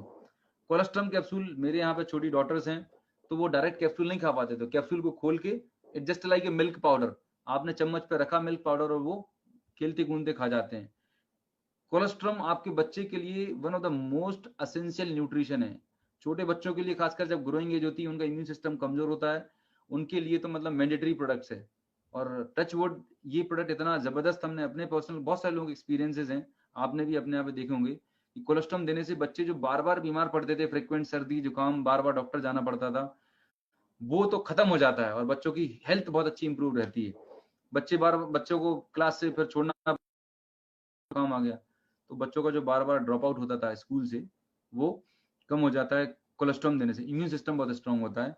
फिर वेस्टीज में इनविगो चॉकलेट प्रोटीन पाउडर है, जिसके अंदर डीएचए है, प्रोटीन है, अमाइनो एसिड्स हैं, सारा कुछ कॉम्बिनेशन है, ये हम बच्चों को सजेस्ट कर सकते हैं। स्पिरुलिना अगेन, एटलीस्ट अगर 6-7 साल का बच्चा है तो वहां पर 6 साल 7 साल से जब वो कैप्सूल लेना शुरू कर सकते हैं, उनको आप स्पिरुलिना 1 दे सकते हैं, 12 ईयर्स तक है तो आप 2 दे सकते हैं। तो अगेन मैं बात कर रहा हूँ कि हमें अपना कॉमन सेंस यूज करना है। छोटे बच्चे हैं, कोलेस्ट्रॉल में अगर 1 साल का बच्चा है तो कोलेस्ट्रॉल 1 कैप्सूल को भी आप पार्ट में डिवाइड करके 2 या 3 बार में आप थोड़ा थोड़ा करके दे दें। कोलेस्ट्रॉल बिल्कुल 1 से 2 महीने के बच्चे से लेके 100 ईयर्स तक हर किसी के लिए सुटेबल है, सेफ है, कोई प्रॉब्लम नहीं। पर रिमेंबर, डोज जो है वो डोज बहुत कम होना चाहिए छोटे बच्चों के लिए।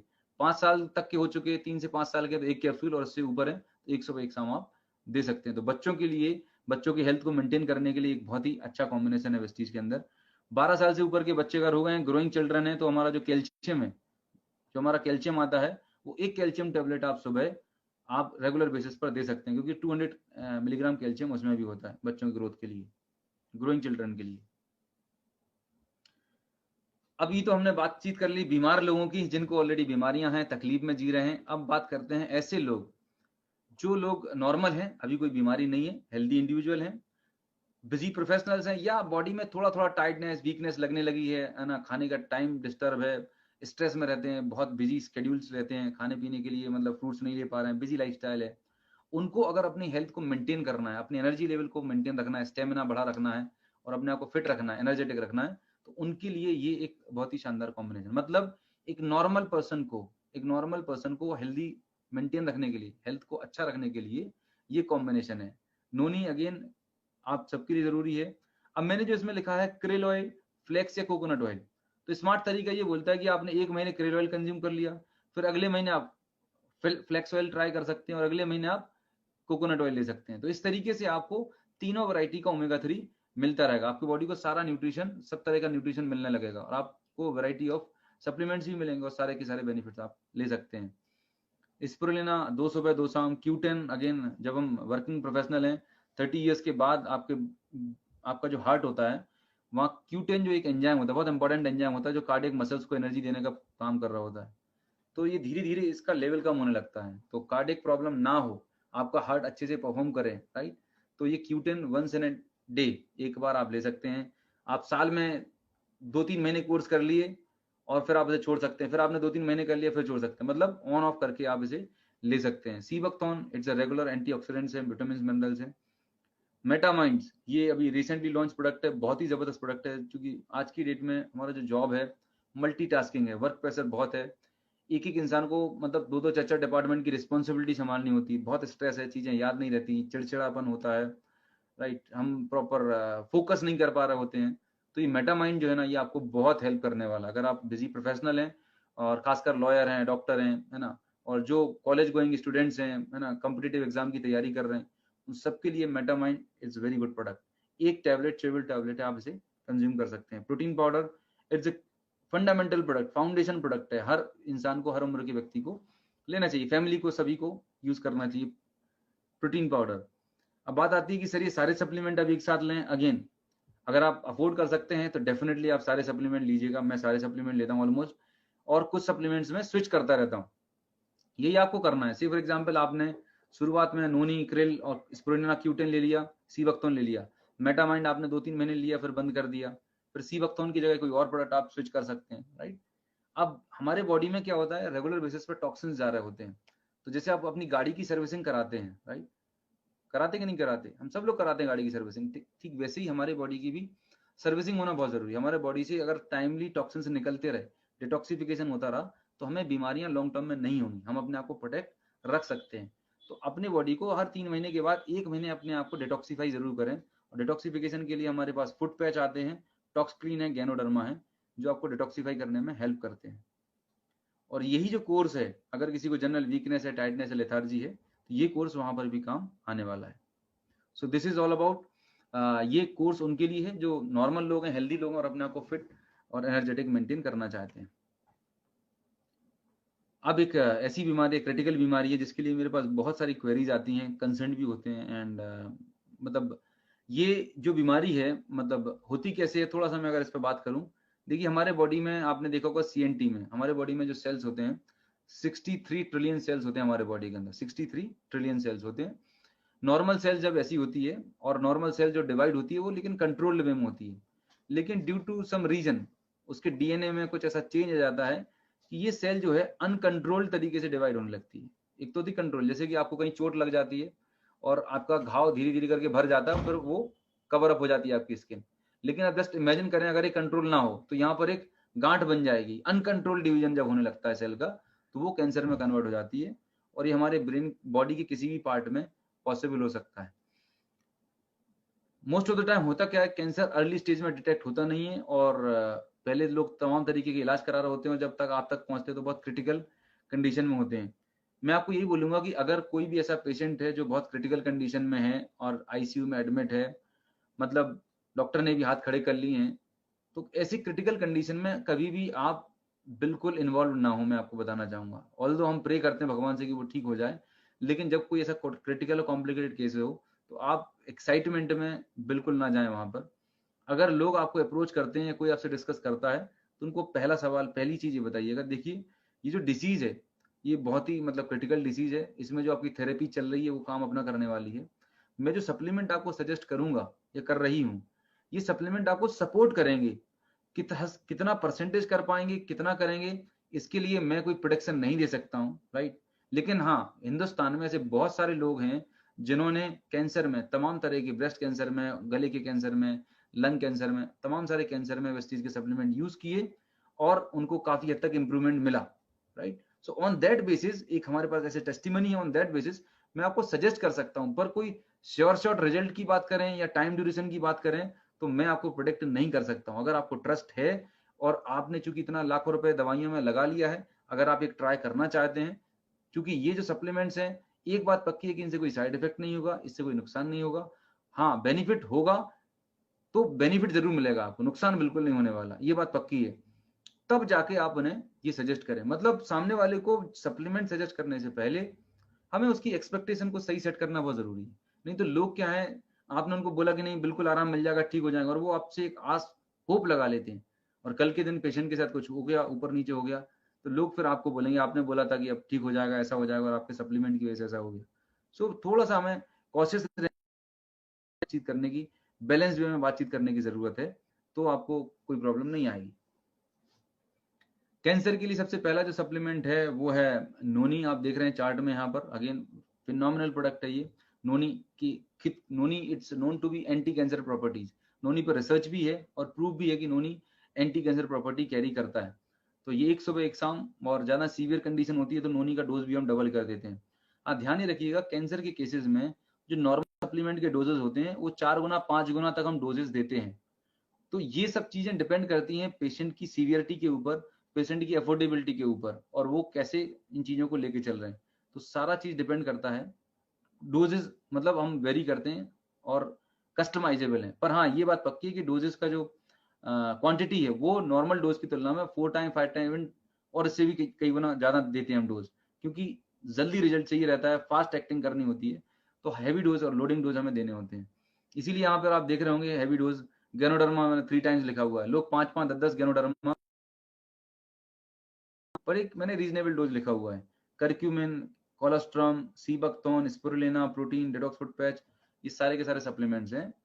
ये आप कंसल्ट करिएगा आपके अपलाइन से या हमारे जो डाइटिशियन है उनसे, और उसके बाद आप उन्हें सजेस्ट कर सकते हैं। पर हाँ, ब्रॉडली अगर बात में करूं, बॉडी में कहीं पे भी किसी भी तरह का कैंसर है तो मोर और लेस यही कॉम्बिनेशन हम सजेस्ट कर सकते हैं, करते हैं। डोजेस हमें according to patient condition adjustment करने होते हैं। लास्ट बट नॉट लीस्ट, मैंने इतनी सारी बात कर ली आपसे सप्लीमेंट को लेके कि किस बीमारी में क्या सप्लीमेंट देने हैं और क्या क्या उनके यूजेस हैं, कॉम्बिनेशंस हैं। ये कुछ जनरल गाइडलाइंस हैं जिनको आपको बहुत ध्यान रखना है। कुछ डूज एंड डोंट्स हैं जब आप किसी को सप्लीमेंट सजेस्ट करते हैं। रिस्पॉन्सिबिलिटी कि हम लोगों का, हमारा इंटेंशन है लोगों को फायदा होना चाहिए, पर जाने अनजाने में हमारी किसी एक्टिविटी से किसी को नुकसान नहीं होना चाहिए। ठीक है, इग्नोरेंस की वजह से, हमारे एक्साइटमेंट की वजह से, ये चीज हमें ध्यान रखनी है। सबसे पहली चीज जो मैंने आपको बात करी है कि जनरली जब आप लोगों को अप्रोच करते हैं तो लोगों को ऑलरेडी कोई ना कोई डिजीज होती है जिससे आप बात कर रहे होते हैं। किसी को बीपी है, शुगर है, थायराइड है, लोगों की ऑलरेडी मेडिकेशन चल रही होती है।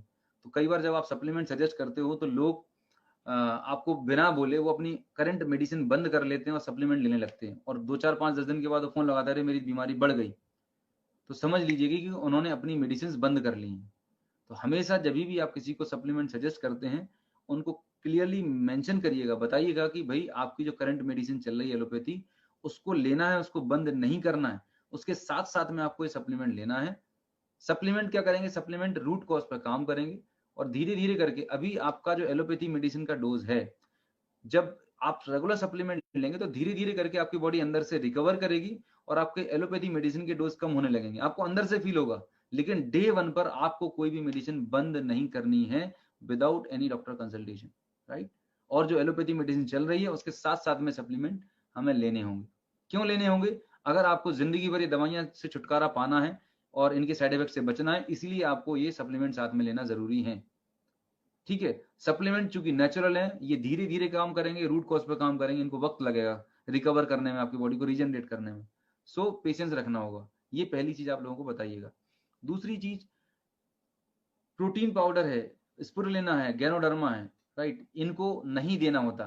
कुछ मेडिकल कंडीशन है जहां पर हम इसे मना करते हैं, नहीं देना चाहिए। पहली कंडीशन है, अगर किसी को ऑलरेडी किडनी का प्रॉब्लम है, क्रॉनिक किडनी डिसीज है, CKD है वहां पर, और अगर किसी को यूरिक एसिड बढ़ा हुआ है, यूरिक एसिड की प्रॉब्लम है, तो वहां पर हम प्रोटीन या प्रोटीन से रिलेटेड कोई भी डाइट रिकमेंड और सजेस्ट नहीं कर रहे होते हैं। थर्ड है, आयरन और कैल्शियम को कभी भी हमें साथ में कंज्यूम नहीं करना है। आई रिपीट, आयरन और कैल्शियम को हमें साथ में नहीं लेना होता। क्यों? क्योंकि आयरन और कैल्शियम जब हम साथ में लेते हैं तो ये जो दोनों चीजें हैं ये एक दूसरे के एब्जॉर्प्शन को रोक देते हैं। आयरन आयरन को अब्जॉर्ब नहीं होने देगा। तो आपने जो सप्लीमेंट लिया है वो आपके बॉडी में कोई फायदा नहीं करने वाला, वो फ्लश आउट हो जाएगा। तो स्मार्ट तरीका क्या है कि आयरन को जनरली हम रिकमेंड करते हैं बिफोर मील, खाना खाने के आधा घंटे पहले आप लें, और खाना खाने के बाद आप कैल्शियम ले सकते हैं। अगर आपको खाना खाने के बाद लेना है तो मेंटेन एटलीस्ट 2 से 3 घंटे का आप गैप बना के रखिएगा आयरन और कैल्शियम के बीच में। आपको बता दूं, स्पायरुलिना जो सप्लीमेंट है, स्पायरुलिना में आयरन का कंटेंट हाई होता है, तो ध्यान रखना स्पायरुलिना और कैल्शियम को भी साथ में नहीं लेना है। स्पायरुलिना और कैल्शियम के बीच में एटलीस्ट 2 से 3 घंटे का गैप होना चाहिए। नोनी को ध्यान रखिएगा, नोनी बहुत अच्छा प्रोडक्ट है, सबसे ज्यादा मतलब यूज होने वाला प्रोडक्ट है वेस्टीज में। बट जिन लोगों का बीपी लो है, लो बीपी पेशेंट्स में, और जिनको अगर किडनी का प्रॉब्लम है, वहां पर नोनी को नहीं देना है। तो याद रखिएगा, कभी भी आप नोनी किसी को सजेस्ट कर रहे हैं, किसी को भी प्रोटीन सप्लीमेंट सजेस्ट कर रहे हैं, उनसे क्रॉस चेक कर लिए, सर आपकी हेल्थ अच्छी है, आपको पहले कोई हेल्थ में कोई इशू तो नहीं हुआ, अगर हुआ है तो थोड़ा सा मेडिकल हिस्ट्री जरूर लें। ऐसा नहीं कि उन्होंने कुछ बोला और तुरंत आपने सप्लीमेंट दीजिए। उनकी प्रीवियस हेल्थ कंडीशन को जानने के बाद अगर आप सप्लीमेंट देते हैं तो आपको पता चल जाएगा। शायद किसी ने बोला कि सर मेरे को वीकनेस है, टायर्डनेस है और मुझे सप्लीमेंट चाहिए, तो आपके दिमाग में तुरंत आएगा स्पिरुलिना दे देना चाहिए। लेकिन हो सकता है उसकी किडनी वीक हो या किडनी में प्रॉब्लम हो, तो उसको प्रॉब्लम तो वीकनेस की हो रही है और आपने प्रोटीन पाउडर स्पिरुलिना रिकमेंड कर दिया बिना उससे ये जाने कि आपको कोई एग्जिस्टिंग मेडिकल कंडीशन तो नहीं है।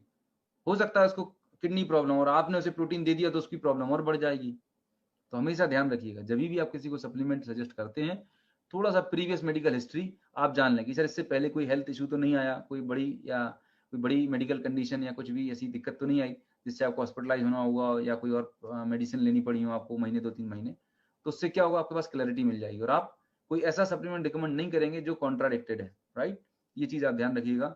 नीम जो होता है, नीम का जो नेचर होता है वो काफी कूलिंग नेचर का होता है, ठंडा नेचर का होता है।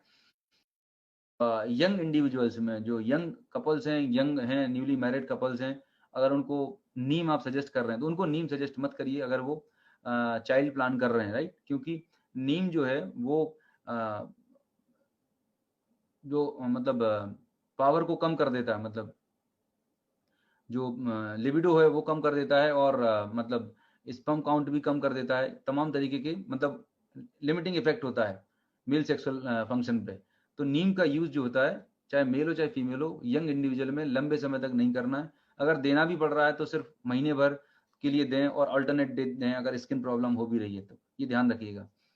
ग्लूकोसामाइन के बारे में ऑलरेडी बता चुका हूँ कि अगर आप किसी को ग्लूकोसामाइन देते हैं, कुछ लोग ऐसा कंप्लेन करते हैं कि उनका पेन बढ़ गया है, तो घबराने वाली कोई बात नहीं। उनको बोलिएगा कि आपके बॉडी में ये काम करना शुरू कर रहा है, आप इसे कंटिन्यू करिएगा, धीरे धीरे करके पेन ऑटोमेटिक सबसाइड हो जाएगा।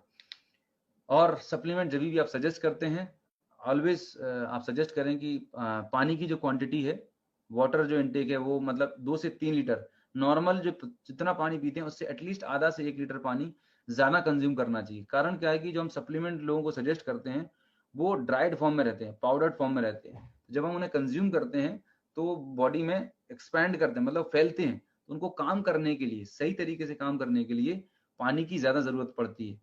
तो अगर आप किसी को भी सप्लीमेंट एडवाइस कर रहे हैं तो उनको सबसे पहला थंब रूल बताइए कि आपको जितना पानी कंज्यूम करते हैं उससे एटलीस्ट 1 लीटर ज्यादा पानी आपको लेना है। अगर आपको अच्छे बेहतर रिजल्ट चाहिए सप्लीमेंट्स के, तो सप्लीमेंट बहुत इफेक्टिव तरीके से काम कर पाएंगे, ये सप्लीमेंट्स के रिजल्ट को बढ़ा देता है।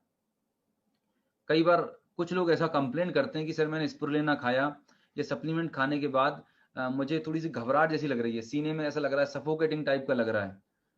अगर ऐसी कोई आपको कंप्लेंट करता है तो एक ही चीज याद रखना कि उनने सफिशिएंट पानी नहीं पिया। स्पिरुलिना क्या होता है, एक एल्गी होती है, एल्गी को हमने ड्राई फॉर्म में रखा हुआ है। तो जनरली लोग खाना खाने के बाद सिर्फ जो मेडिसिन लेते हैं तो एक घूंट पानी पी लेते हैं। तो वो जब स्पिरुलिना आपके स्टमक में जाके एक्सपेंड होता है तो वो वाटर को एब्जॉर्ब करता है, इससे थोड़ा गला सूखता है और प्यास ज्यादा लगती है। तो ये कोई प्रॉब्लम वाली बात नहीं है, घबराने वाली बात नहीं है। ये मतलब इंडिकेट कर रहा है कि आपके बॉडी में सप्लीमेंट्स काम कर रहे हैं। बस एक ही चीज ध्यान रखना है कि वाटर इनटेक आपको बढ़ा देनी है। वाटर इनटेक बढ़ा देंगे आप बिल्कुल रिलैक्स होंगे, कोई प्रॉब्लम, कोई कॉम्प्लिकेशंस नहीं होंगे। Now coming to the last slide. मैंने इतने सारे कॉम्बिनेशंस बताए, अभी भी ऐसा नहीं कि मैंने सारी डिसीज कवर कर ली, हो सकता है कुछ डिसीज छूट गई होंगी। मुझे अभी एक मैसेज आया था, सर प्रेगनेंसी में भी आप कवर करिएगा। तो प्रेगनेंसी में क्या क्या देना होता है? प्रेगनेंसी में सबसे पहला न्यूट्रिशन होता है, दैट इज होता है प्रोटीन पाउडर, राइट। प्रोटीन की रिकमेंडेशन होती है 2 ग्राम पर 1 kg बॉडी वेट, एक तो खुद के लिए, ग्रोइंग फीटस के लिए। तो प्रोटीन पाउडर मैंडेटरी है। उसके बाद आयरन, फॉलिक